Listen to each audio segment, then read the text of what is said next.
A cup of water is inches from your mouth. It looks cloudy, but thirst is already making the decision feel urgent. The gutter beside you carries kitchen waste, urine, rainwater, and whatever has leaked from the buildings above. A few doors away, a neighbor has collapsed after hours of diarrhea and vomiting. No one yet understands why. Above the street, rooms stacked 6 floors high. Windows face walls so close that sunlight barely reaches the ground. This is a 7-day survival simulation based on documented conditions during the Paris cholera epidemic of 1832. Your rules are simple: secure safer water, protect food, conserve fuel, avoid contaminating your own room, and recognize dehydration before it becomes irreversible. On March 27th, physicians at the Hotel Dieu began seeing unmistakable cases. Within days, the disease accelerated violently. A contemporary physician wrote that 98 people had died by March 31st, and that daily deaths reached 861 on April 9th. The outbreak struck across Paris, but crowded, poorly drained streets near the river suffered especially hard. Modern science knows cholera comes mainly from food or water contaminated with human waste. Paris did not know that yet. Many doctors blamed miasma, poisonous air from rot, and bad smells. The odor was real. The explanation was incomplete. That misunderstanding changes every decision. People clean what smells worst while leaving dangerous water and soiled hands connected. Poverty makes the problem harder. Every bucket, candle, loaf, and piece of charcoal must be purchased or carried. Your room is on an upper floor because it is cheaper. Reaching it means climbing a dark staircase shared by several families. The door opens into one room used for sleeping, eating, washing, and storing everything the household owns. There is no modern toilet. A chamber pot and the building's cesspit connect daily life to waste that must be carried or emptied. The window opens only a hand's width before meeting the opposite wall. Fresh air is limited, and indoor smoke quickly accumulates. At night, several people may share the same bed or floor. Illness has no private room in which to remain contained. A rat tears at the bread sack. It can ruin food, but it is not the mechanism driving cholera through the quarter. Your first choice is ventilation. Opening the door improves comfort, but it also exposes the room to traffic, splashes, and shared surfaces. You keep the window open, move the brazier closer to it, and keep food covered. None of this guarantees safety, but it reduces obvious hazards. Breakfast is bread and onion. The bread is stale, but dry food is safer than a cheap broth left uncovered overnight. Outside, the alley is already crowded with sellers, porters, children, animals, and people carrying buckets in both directions. Water can come from a public fountain, a water carrier, a well, or the river. None is equally trustworthy, and none is effortless. You inspect the vessel before filling it.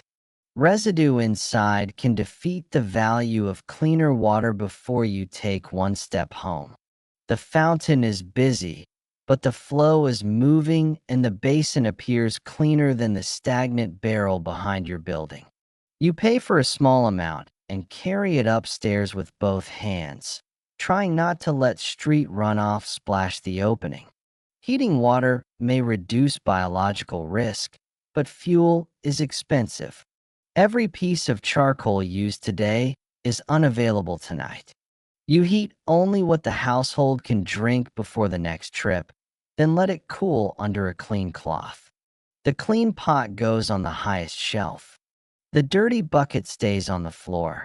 Separation becomes your most important habit. You use one cup for drinking and another bowl for washing. In a one-room home, that rule is difficult to maintain. By the second morning, food prices and fear are rising. Street markets remain open because hunger does not pause for epidemics. Raw meat hangs in open air. Flies gather where blood and wash water meet the gutter. You cannot afford the freshest cut, and cooking fuel is limited. The cheapest meat may become the most expensive mistake. You choose bread, onions, and a portion of food cooked while you watch. It is not perfect nutrition, but it reduces one uncertainty. Soap exists, but using it requires water. You wash hands after handling waste, not merely when they look dirty. A reused cloth can undo the washing. You hang the cleaner cloth away from bedding and the floor. At the fountain, the crowd presses closer. Hands touch the same stone edge. Buckets collide and gutter water splashes upward. You keep the drinking cup inside your coat and never dip it into the public basin. Small barriers matter when systems fail. On the third day, church bells and hurried carts make the scale of the outbreak impossible to ignore. A neighbor develops sudden watery diarrhea, vomiting, and leg cramps. These are the signs that make delay dangerous. The household's first instinct is to gather around. Compassion increases contact with bowls, cloths, hands, and shared water. The smell is overwhelming, but the true risk is microscopic contamination moving from waste to hands, vessels, food, and mouths. You cannot see Vibrio cholerae. The bacterium would not be identified until decades later, so every safeguard is based on observation, not proof. You move the household's covered water pot away from the patient's basin and place it on the opposite side of the room. Soiled linen goes into one covered container. Clean cloth stays on the high shelf. The floor is no longer neutral space. You open the window for comfort and smoke control, but you do not mistake ventilation for protection against contaminated water. Food is reheated until steaming and served with a clean utensil. Raw leftovers are discarded despite the cost. The sick neighbor needs help quickly. Severe cholera can drain fluid so fast that a person can die within hours without treatment. You send someone for a doctor while keeping a clear path to the stairs. Time has become the household's rarest resource. The doctor arrives with experience, but no reliable cure. Treatments vary, and many target theories rather than the real mechanism. At the Hotel Dieu, wards fill rapidly. More beds and helpers cannot create clean water or modern rehydration therapy. The body is not being poisoned by the air. It is losing water and salts faster than they can be replaced. Rapid pulse, weakness, dry mouth, low blood pressure, and collapsing strength are consequences of severe dehydration. Modern oral rehydration solution does not exist. Still, replacing fluid early offers a better chance than withholding drink out of fear. The patient vomits again. You replace the cup, wash your hands, and keep the drinking vessel away from the basin. The room grows colder because the window is open and fuel is nearly gone. Safety measures now compete with survival comfort. You close the window partway, preserve the last charcoal, and keep the water covered.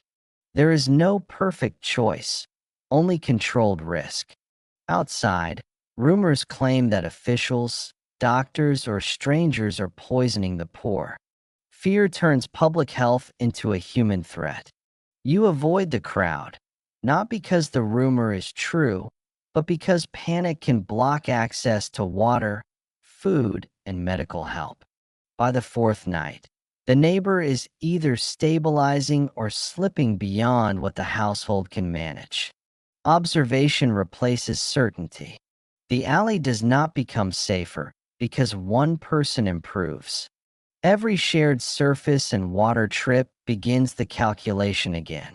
On day 5, cramps wake you before sunrise. Then comes diarrhea.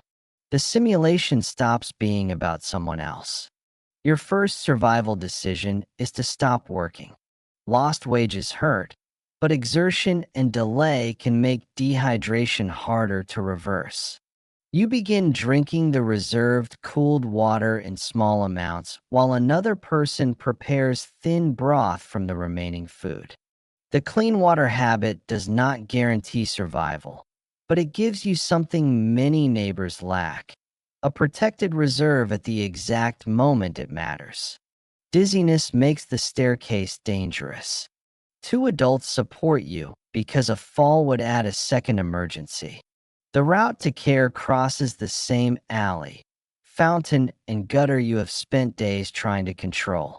At the hospital entrance, attendants decide who can walk, who needs carrying, and where another bed might fit. Day 6 is reduced to cups, breaths, and whether the body can keep enough fluid to maintain circulation.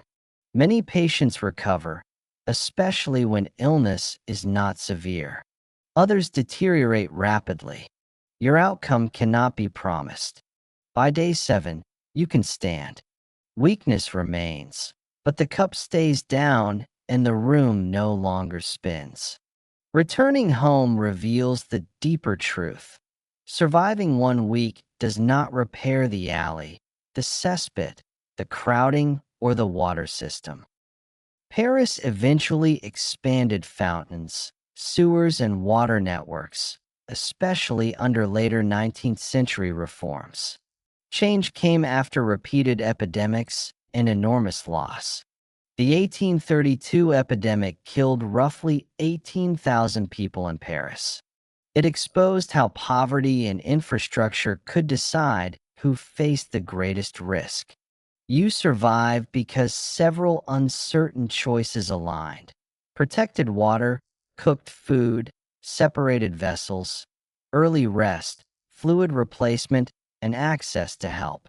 Even perfect habits cannot isolate you from a shared staircase, crowded fountain, and water system used by an entire neighborhood.